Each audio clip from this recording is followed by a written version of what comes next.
We in Shimankar community, we normally experience water disasters from Shimankar as a village. Sometimes in 2018, the Christian Aid, a non-governmental organization, came up to sensitize and educate about 3 communities from Sendai local government.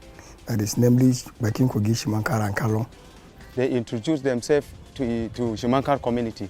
So they say they want to work with people that will help this community.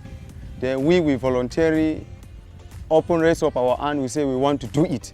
So we count ourselves, 12 of us, we agreed to do the volunteer to the community because they told us that they're not going to pay us. We say we agree that we are going to do it. Things is something that is going to help our life, help our people. We agree that we're going to do it.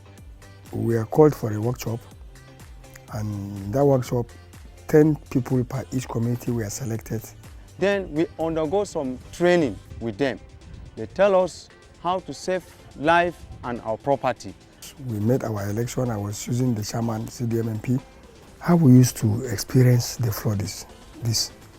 When there is a heavy downpour and we begin to see the river coming with leaves, all these trees, all these things, we know that there will be flood. And immediately we experienced that based on the training that we had. Then immediately we will link the people in Kalong. Where we get our information is from Bakinkogi. So they will link to us. This is what is going to happen because they have seen it. Then we too, we should be prepared. Then immediately we have to alert our people. When the floods arrive, all the rescue team were there by the river bank with life jackets. Are waiting, maybe they will have voice or cry from anywhere. And thank God we waited there, nothing like that. All community comply with the warning. I will report to the LMMC. They will in turn report to the SIMA. It started this way that we woke up one early morning.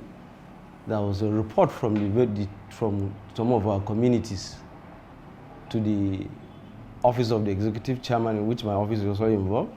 We immediately went round to see the communities that were affected. Before we reach the area, we find out that the community have already organized themselves in a way that it is supposed to be done. And before we move there, we only give our assistance to them to enable us work as a team. Thereafter, we gave a preliminary report. We sent it to the state SEMA, and we also sent it to NEMA. And at the same time, we also sent it to the Christian Aid because they have trained people in our community. The system was well coordinated and the response was sharp because at that particular time, the people in Kogi were informing the local government already. And also the people in Kalong were informing the local government. The same thing with Shimankar. So before 24 hours in the morning, the local government were there in all the communities. So looking at the training we conducted and the capacity support we give the community, they were able to generate reports on the post-disaster assessment. Amma zuwan Christian Aid sun koya mana, sun nuna mana ga illanta. Tun da suka fara koya mana wannan ayyukan, to gaskiya abubuwan ya taimake mu a Kalong.